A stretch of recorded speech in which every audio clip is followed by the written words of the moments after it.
Magandang araw sa atin mga mining. So meron akong gawa na naman ng ating motor na electric fan. So tutubog ko to sa barnes na mga kawinding. So nandun na yung ibang mga kasamahan.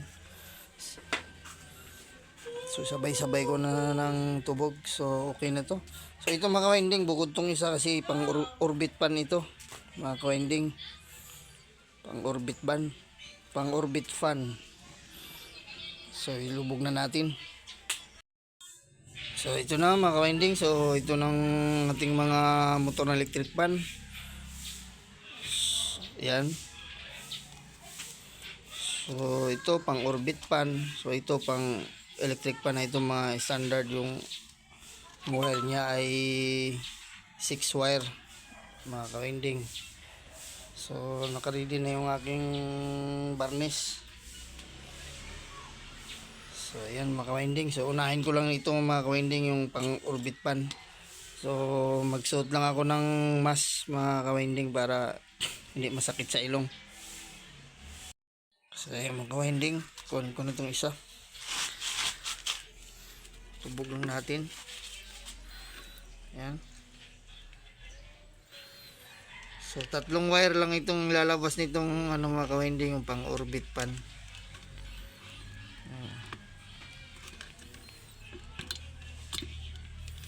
Hindi pa ako nakakabili sa raon ng barnes. Kunti na lang yung barnes ko. Pero abot pa naman ito mga ka-winding, kasi pa ito lahat. Yan. Ulit na rin lang natin.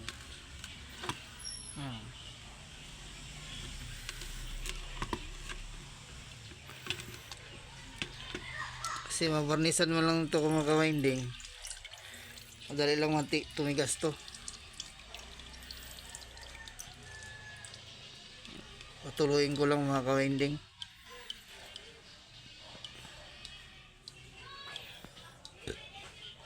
Ayan.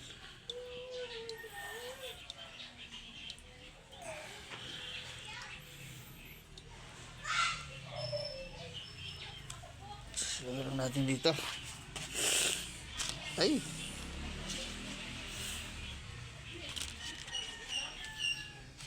Diyan tayo. Ayan.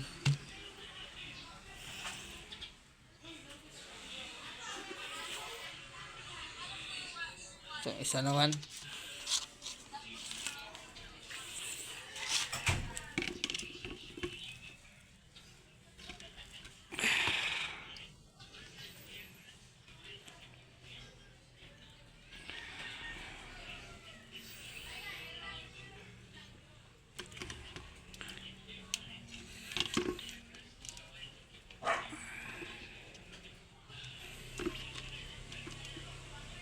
Ayan.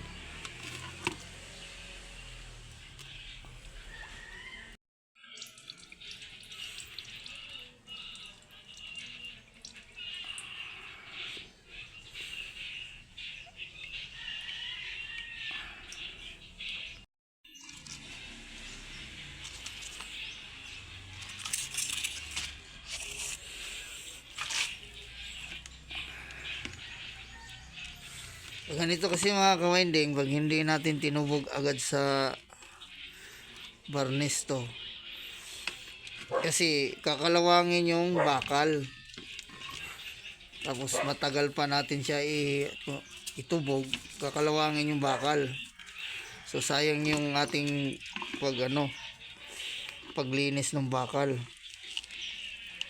Kaya nga pag nalinis ng bakal mga ka-winding ay tapos nalagyan na natin ng magnetic coil, tapos gawin na agad at ilubog na agad sa barnis, kasi kakapitan ng kalawang yung ating bakal pag hindi agad na tubog natin sa barnis.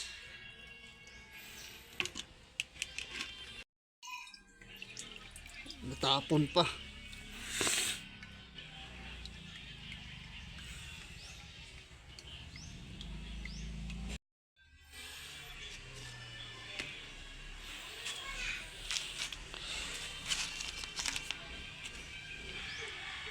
So ito na mga ka-winding. So tuyo na itong ating mga motor mga ka-winding. So yan. So ilan ba to? 2, 4, 6, 8, 10 ba? 4, 10. Bali 10 itong motor natin na ating pan mga ka-winding. So okay na to mga ka-winding. So babalutan na lang natin to ng plastic. So ito yung isa pang orbit pan. So hanggang dito na lang tayo mga ka-winding. So God bless all po sa ating lahat. So bye bye na mga ka-winding.